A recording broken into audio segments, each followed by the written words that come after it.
Today, Della and I are going to talk about the topic of electric fields. In today's lesson, we're going to start off by trying to understand the concept of what an electric field is. And second, we're going to show you how you can calculate the electric field using one of two methods. All right, in order to do today's lesson, there are two equations that we're going to use. The first equation will be if we use E equals KQ over R squared. Okay, KQ over R squared will be used when we're talking about something that will be creating an electric field.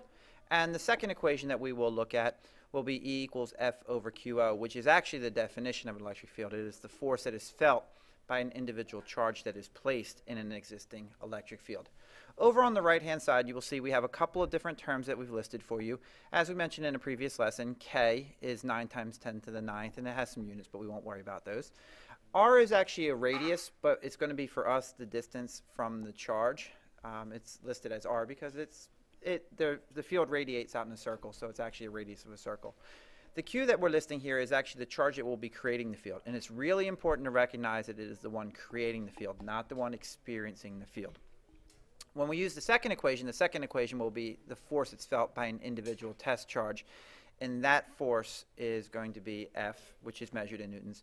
And the Q that we're referring to, if you notice, is a QO. The QO is the charge that's actually experiencing the field, also known as a test charge. It's a very, very small particle that is pretty easily influenced by the field, and that's what we'll be looking at.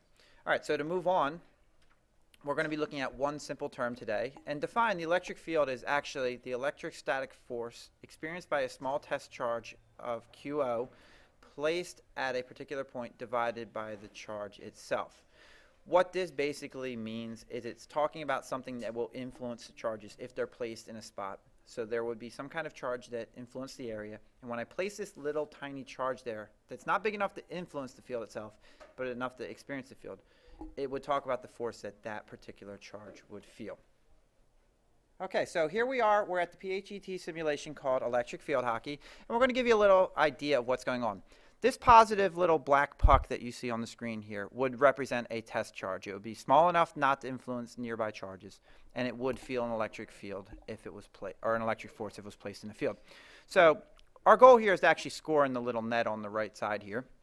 So what we're going to do is we know according to the laws of attraction that opposites will attract, but we're going to try to make it repel. So we're going to grab a red charge, and we would see that if we put a red charge in front of the net, what would happen is we hit start, we see that it moves the wrong way.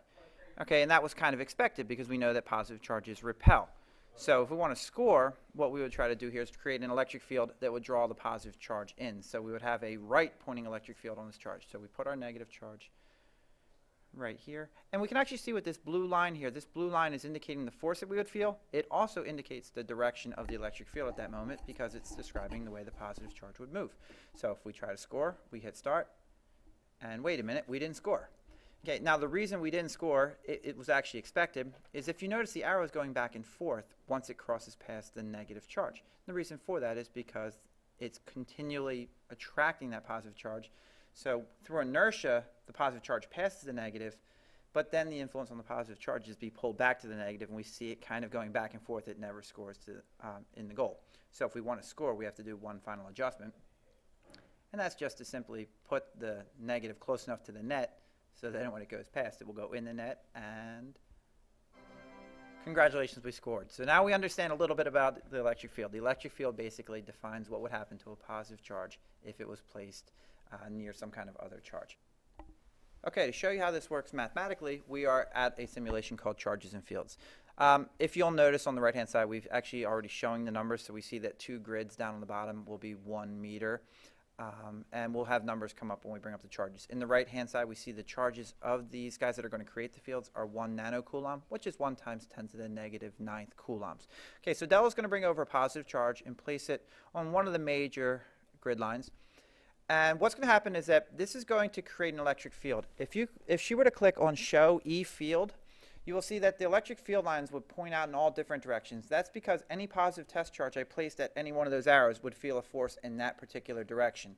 Now we're going to turn that off and look at just specifically one spot. So she's going to grab an electric field sensor, place it right here, and she's going to try to do her best to get it exactly 1 meter away. And we see that it's pretty close right here, where she gets an electric field of 9 volts per meter. Now, in class, we know that electric field is defined as 9 newtons per coulomb. Newtons per coulomb and a volt per meter are actually equivalent units. It's just the way they happen to be mentioning it here because of the type of activity that they're doing. You'll also notice just below it says 0.5 degrees. The 0.5 degrees is actually because this is a vector idea, and it is actually saying it's not pushing directly across, but it's close enough that we'll pretend that it does. So what we're going to do next is we're going to show you mathematically how you figure this out.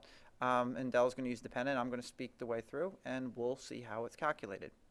Okay, to solve this problem out, the first thing we need to recognize is which E equation to use. Now, this charge here is actually creating the field. And because it's creating the field, we use the first equation of E equals KQ over R squared.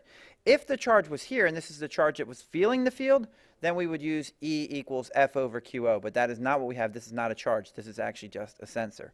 So we are going to choose to use our first equation. E equals KQ over R squared.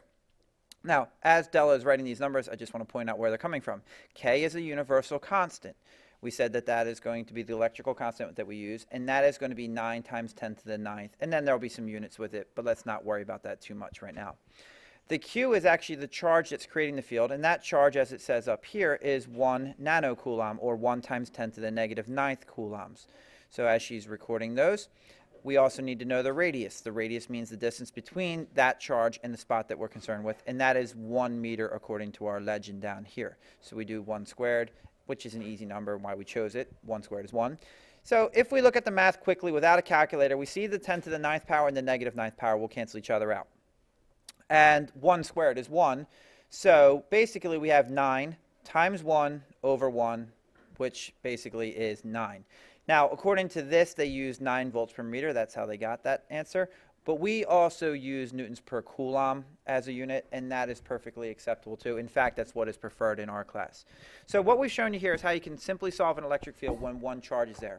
In a future lesson, we will show you what happens when we use multiple charges and see how it would influence the electric field. But for today, this would be sufficient. All right, stay tuned for our next lesson on electric field with multiple charges, and study hard for the test.